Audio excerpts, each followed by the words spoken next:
Hi అండి, నమస్తే. Welcome back to my YouTube channel. This is SK Molali, mechanical department assistant professor.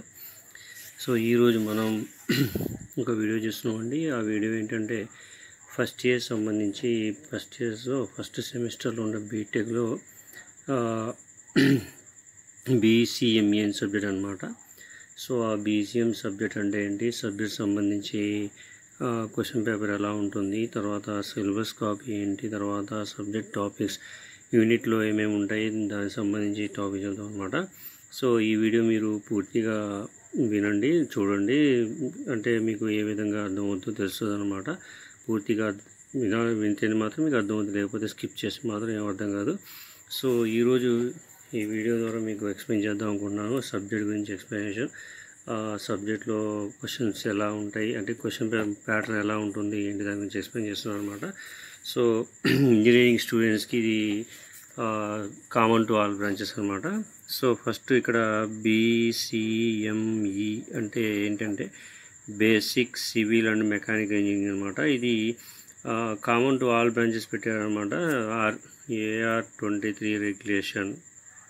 So R20 regulation అనమాట, 23 regulation అనమాట. ఇందులో ఏంటంటే క్వశ్చన్ పేపర్ ప్యాటర్న్ ఏంటంటే 70 మార్క్స్ ఉంటుంది అనమాట. ఇందులో పార్ట్ ఏ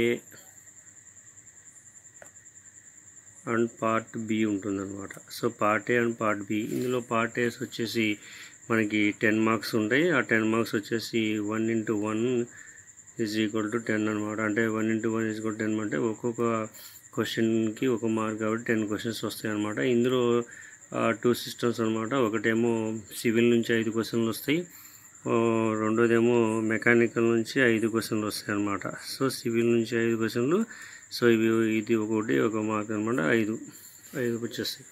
సో ఇక్కడ ఏంటంటే మళ్ళీ section wise compulsory part A అనేది కంపల్సరీ రాయాల్సిన క్వశ్చన్ అనమాట. సో సెక్షన్ 2 అంటే పార్ట్ బి అన్నది ఏంటంటే సివిల్ సంబంధించి క్వశ్చన్లు 5 పార్ట్ ఏలో ఉంటాయి, అలాగే పార్ట్ ఏలోనే మెకానికల్ సంబంధించిన క్వశ్చన్లు ఉంటాయి అన్నమాట. ఇవి రెండు కలిపి 10 మార్కులు కంపల్సరీ రాయాల్సిన క్వశ్చన్ అనమాట.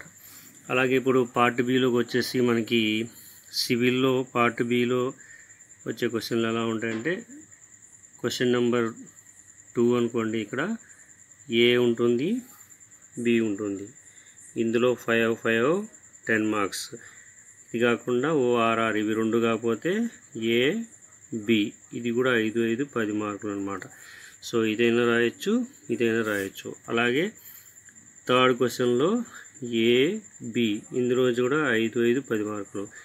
ఓఆర్ఆర్ లేకపోతే, ఇది కాకపోతే థర్డ్ క్వశ్చన్లోనే ఏ బి అనమాట. సో ఇది రాయాలి, ఇది రాయాలి. నెక్స్ట్ ఇక్కడ ఫోర్త్ క్వశ్చన్ అనమాట.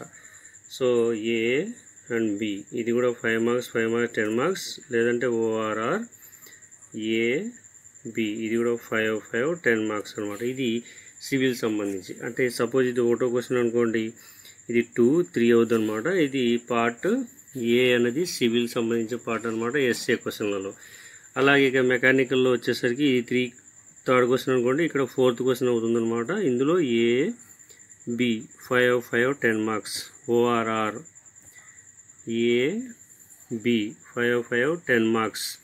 సో ఫోర్త్ క్వశ్చన్ అయిపోయింది. నెక్స్ట్ ఫిఫ్త్ క్వశ్చన్ అనమాట, ఏ బి, ఇది 10 marks 5 or. So A B, so 10 marks. So fourth fifth. Next sixth question third యూనిట్లో అనమాట. ఇది యూనిట్ వైజ్లో ఉంటుంది అనమాట.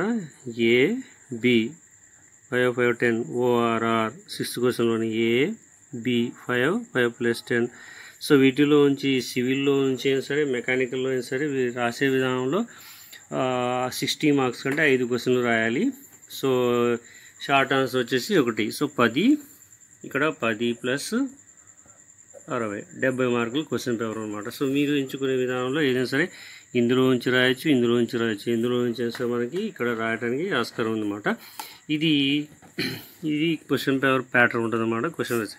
సో అయితే సిలబస్ యూనిట్ వైజ్ ఏ విధంగా ఉంటుంది చూసినట్టయితే, so first one part A వచ్చేసి సివిల్ సిలబస్ ఉంటుందన్నమాట. ఇందులోనే పార్ట్ బి వచ్చేసి మెకానికల్ సిలబస్ అనమాట. సో ఇది బి ఎంఈ అంటే basics of mechanical engineering subject అనమాట. సో దీంట్లో యూనిట్స్ ఎలా ఉంటాయి చేసినట్టయితే first unit, second unit and third unit. So దీంట్లో ఫస్ట్ యూనిట్లో పార్ట్ ఏ ఉంటుంది, పార్ట్ బి ఉంటుంది. సెకండ్ యూనిట్లో కూడా పార్ట్ ఏ ఉంటుంది, పార్ట్ బి ఉంటుంది. థర్డ్ యూనిట్ వచ్చేసి part A, part B and part C. So ఇందులో 3 స్టెప్స్ ఉంటుంది, ఇందులో 2 స్టెప్స్ ఉంటుంది, ఇందులో 2 స్టెప్స్ ఉంటుంది. సో యూనిట్ వైజ్ డివైడ్ ఇలా ఉంటుంది అనమాట. సో ఇది ఇప్పుడు ఈ ప్యాటర్న్ ప్రకారం మనకి ఎగ్జామ్ ఉంటుందన్నమాట. క్వశ్చన్స్ రాసే విధానం కూడా. సో ఇక్కడ 1 into 1 అంటే 10 into 1 వేసుకోవచ్చు అనమాట. ఇక్కడ 1 into 1 = 1 అంటే 10 into 1 = 10 మార్క్స్. సో సివిల్ నుంచి 5, మెకానికల్ నుంచి 5, 10 మార్కులు కంపల్సరీ క్వశ్చన్. ఇక్కడ సివిల్ నుంచి 3, ఇందులో నుంచి 3 కాబట్టి సివిల్ 3 10 మార్క్స్కి, మెకానికల్ 3 10 మార్క్స్కి. సో ఇక్కడ 30, ఇక్కడ 30, 60 అనమాట. 60 + 10 70. సో ఈ విధంగా మనకి ప్యాటర్న్ ఉంటుంది అనమాట. ఇప్పుడు సిలబస్ సంబంధించి మీకు ఏదైతే ఉందో ఆ సిలబస్ సంబంధించి సిలబస్ ఎలా ఉంటుందో ఏంటో కూడా మీకు చూపిస్తాను ఇప్పుడే. ఓకే, సో ఇదండి సిలబస్. చూడండి ఒకసారి. సిలబస్ వచ్చేసి మనకి ఇందులో 3 యూనిట్స్గా ఉందన్నమాట. సో 3 యూనిట్స్లో first unit, second unit, third unit. So ఈ థర్డ్ యూనిట్ సంబంధించి ప్యాటర్న్ ఎలా ఉంటుంది, ఫస్ట్ యూనిట్లో ఎలా ఉంది, తర్వాత సెకండ్ యూనిట్లో ఎలా ఉందో మీకు అంటే టాపిక్స్ ఏంటో మీకు చెప్తాను. ఆ తర్వాత ఫర్దర్గా మనం ఏదైతే సబ్జెక్ట్ సంబంధించిన టాపిక్ ఏదైందో మనం ఎక్స్ప్లెయిన్ చేసుకోవచ్చు అనమాట. సో ఫస్ట్ ఇక్కడ చూడండి, ఫస్ట్ యూనిట్లో ఏమి ఇచ్చాడంటే introduction to mechanical engineering. So అంటే మెకానికల్ ఇంజనీరింగ్కి సంబంధించి ఇంట్రడక్షన్ ఎలా ఉంటుంది ఏంటి దానికి సంబంధించి అనమాట. దాంట్లో ఏముంది చూద్దాం. Role of mechanical engineering in industries and society technologies in different sectors అన్నాడు. అంటే మెకానికల్ ఇంజనీరింగ్ సంబంధించి రోల్స్ ఏవైతే ఉంటాయో అవన్నీ ఇండస్ట్రీలో కావచ్చు, సొసైటీ, టెక్నాలజీ, డిఫరెంట్ సెక్టార్స్ ఏమేమి ఉన్నాయంటే ఫస్ట్ ఎనర్జీ ఉంది, తర్వాత మ్యానుఫ్యాక్చరింగ్ ఉంది, తర్వాత ఆటోమోటివ్ ఉంది, తర్వాత air space and marine sectors. So ఇక్కడ ఎనర్జీ అంటే ఎనర్జీ గురించి మనం చదువుకుంటాం. తర్వాత మ్యానుఫ్యాక్చరింగ్ అంటే మ్యానుఫ్యాక్చరింగ్ ఎలా చేస్తారో దాన్ని చదువుతాం. ఆటోమోటివ్ అంటే ఆ వెహికల్స్ యొక్క మూవింగ్ ఎలా ఉంటుంది దానికి సంబంధించి అనమాట. ఏరోస్పేస్ అంటే మనకి హెలికాప్టర్ కావచ్చు, ఏరోప్లేన్ కావచ్చు, దాని గురించి అనమాట. అండ్ మెరైన్ సెక్టార్స్ అనమాట. అంటే మెరైన్స్ అంటే వాటర్లో ఏవైతే వెహికల్స్ తిరుగుతాయి అనమాట, షిప్స్ కావచ్చు, అది డిఫరెంట్ అనమాట. ఇది ఫస్ట్ యూనిట్లో ఫస్ట్ టాపిక్ సంబంధించి పార్ట్ ఏ అనమాట. సెకండ్ నుంచి ఇక్కడ ఫస్ట్ యూనిట్ సెకండ్ పార్ట్ ఏంటంటే ఇంజనీరింగ్ మెటీరియల్స్, పార్ట్ బి అనమాట ఇది యూనిట్లో. సో ఇంజనీరింగ్ మెటీరియల్స్ అంటే ఏంటి, దానికి సంబంధించి కొంచెం చిన్న టాపిక్స్లో ఇచ్చారనమాట. Metals, ferrous and non ferrous metals. అంటే ఫెర్రస్ మెటల్స్ అంటే ఏంటి, నాన్ ఫెర్రస్ మెటల్స్ అంటే ఏంటి, తర్వాత సిరామిక్స్ అంటే ఏంటి, తర్వాత కాంపోజిట్ మెటీరియల్స్, తర్వాత స్మార్ట్ మెటీరియల్స్. ఇవన్నీ సెకండ్ పార్ట్లో మనకి యూనిట్ 1లో ఇచ్చారన్నమాట. సో ఇక్కడ ఇంజనీరింగ్ మెటీరియల్స్లో మెటల్స్ ఏంటి, మెటీరియల్స్లో ferrous metals and non ferrous metals, ceramics, composites and smart materials అనమాట. ఇది ఫస్ట్ యూనిట్లో సెకండ్ పార్ట్ అంటే పార్ట్ బి అనమాట.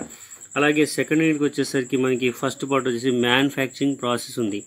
ఈ మ్యానుఫ్యాక్చరింగ్ ప్రాసెస్లో టాపిక్స్ ఏమైనా చూద్దాం. Principles of casting. So casting అంటే ఏంటి, తర్వాత ఫార్మింగ్ అంటే ఏంటి, తర్వాత జాయినింగ్ ప్రాసెస్ ఏముంటాయి, తర్వాత మిషనింగ్ అంటే ఏంటి, తర్వాత introduction to CNC machines, 3D printing and smart manufacturing. అంటే ఏం లేదు, ఇక్కడ క్యాస్టింగ్ ప్రిన్సిపల్ ఎలా ఉంటుంది, ఫార్మింగ్ ప్రిన్సిపల్ ఎలా ఉంటుంది, జాయినింగ్ ప్రాసెస్ ప్రిన్సిపల్ ఎలా ఉంటుంది, మిషనింగ్ ఎలా ఉంటుంది, సిఎన్సి మిషన్ యొక్క వర్కింగ్ ఎలా ఉంటుంది, తర్వాత 3D ప్రింటింగ్ వర్కింగ్ ఎలా ఉంటుంది, అప్లికేషన్స్ ఏంటి, ఇవన్నీ ఉంటాయి అన్నమాట. స్మార్ట్ మ్యానుఫ్యాక్చరింగ్ ఏ విధంగా హ్యూమన్ బీయింగ్ ప్రొడక్షన్ అంటే హ్యూమన్ బీయింగ్కి ఎఫెక్ట్ తగ్గించి స్మార్ట్గా ఎలా మ్యానుఫ్యాక్చరింగ్ చేయాలనేది ఈ సెకండ్ యూనిట్లో ఫస్ట్ పార్ట్ అనమాట. అలాగే సెకండ్ వచ్చేసి థర్మల్ ఇంజనీరింగ్ ఏంటంటే దీంట్లో పార్ట్ బి అనమాట సెకండ్ యూనిట్లో. So working principle of boilers. So boiler ఏంటి, బాయిలర్ వర్కింగ్ ప్రిన్సిపల్ ఎలా ఉంటుంది అని. నెక్స్ట్ ఆటో సైకిల్స్, తర్వాత డీజిల్ సైకిల్స్, తర్వాత refrigeration and air conditioning cycles. So next IC engines, 2 stroke and 4 stroke engines, SI and CI engines గురించి explanation, components of electric and hybrid vehicles.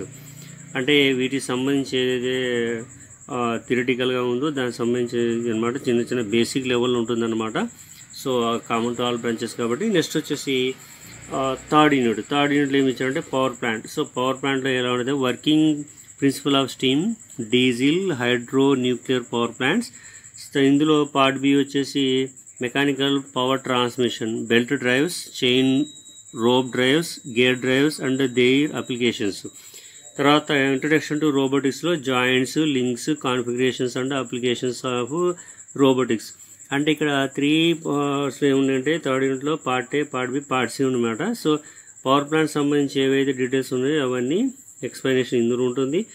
Mechanical transfer అంటే belts నుంచి power ఎలా వెళ్తుంది, దాని యొక్క applications ఏంటి, chain నుంచి రోప్ నుంచి పవర్ ఎలా ప్రొడ్యూస్ చేస్తారు, దాని యొక్క అప్లికేషన్ ఏంటి, గేర్ డ్రైవ్స్ అప్లికేషన్ ఏంటి, టోటల్ ఉంటుంది అనమాట. తర్వాత రోబోటిక్స్ సంబంధించి ఏంటంటే జాయింట్స్ ఎలా వర్క్ చేస్తాయి, లింక్స్ ఎలా ఉంటాయి, తర్వాత కాన్ఫిగరేషన్ ఎలా ఉంటుంది అండ్ దీని యొక్క అప్లికేషన్స్ ఏవైతే ఉన్నాయో ఈ అప్లికేషన్స్ మొత్తం ఇందులో ఉంటుంది అనమాట. ఇది టోటల్గా మనకి బేసిక్ మెకానికల్ ఇంజనీరింగ్ సంబంధించి ఏదైతే ఉందో మెకానికల్ టాపిక్స్ అనమాట. ఇందులో మొత్తం సబ్జెక్ట్ వైజ్ ఇచ్చారనమాట. డిఫరెంట్ ఇది ఫస్ట్ యూనిట్లో ఒకటే జస్ట్ మెకానికల్ ఇంజనీరింగ్ సంబంధించి ఉంది. తర్వాత అంటే సబ్జెక్ట్ కాదు, రోల్ ఆఫ్ మెకానికల్ ఇంజనీర్స్ ఏం చేస్తారనేది ఫస్ట్ టాపిక్లో. ఇది సెకండ్ వచ్చేసి ఇంజనీరింగ్ మెటీరియల్స్ అనేది ఒక సబ్జెక్టు, మ్యానుఫ్యాక్చరింగ్ ప్రాసెస్ అనేది ఒక సబ్జెక్టు, థర్మల్ ఇంజనీరింగ్ అనేది ఒక సబ్జెక్టు, పవర్ ప్లాంట్ అనేది ఒక సబ్జెక్ట్ అనమాట. తర్వాత పవర్ ట్రాన్స్మిషన్ అనేది ఒక సబ్జెక్టు, ఇంట్రడక్షన్ టు రోబోటిక్స్ అనేది ఒక సబ్జెక్ట్. సో ఇలా డిఫరెంట్ సబ్జెక్ట్స్ అన్నీ కలిపి బేసిక్ నాలెడ్జ్ కోసం కామన్ టు ఆల్ బ్రాంచెస్ అని పెట్టేశారనమాట సబ్జెక్టు. సో ప్రతిదీ సబ్జెక్ట్లో థియరిటికల్గా మీకు బేసిక్గా మాత్రం ఉంటుందన్నమాట. సో నెక్స్ట్ వీడియోలో మనకి దీనికి సంబంధించి యూనిట్ వైజ్ ఎక్స్ప్లెనేషన్ చూసుకుందాం. సో ఈ వీడియో కానీ మీకు నచ్చినట్లయితే లైక్ చేయండి, కామెంట్ చేయండి, సబ్స్క్రైబ్ చేయండి. నా యూట్యూబ్ ఛానల్ సబ్స్క్రైబ్ చేయడం మాత్రం మర్చిపోకండి. ఎందుకంటే ఇలాంటి నోటిఫికేషన్ మీకు కావాలంటే కంపల్సరీగా నా యూట్యూబ్ ఛానల్ సబ్స్క్రైబ్ చేసుకోవాలి. సో నెక్స్ట్ వీడియోలో మళ్ళీ కలుద్దాం. ఉంటానండి. Thank you for watching this video. Bye.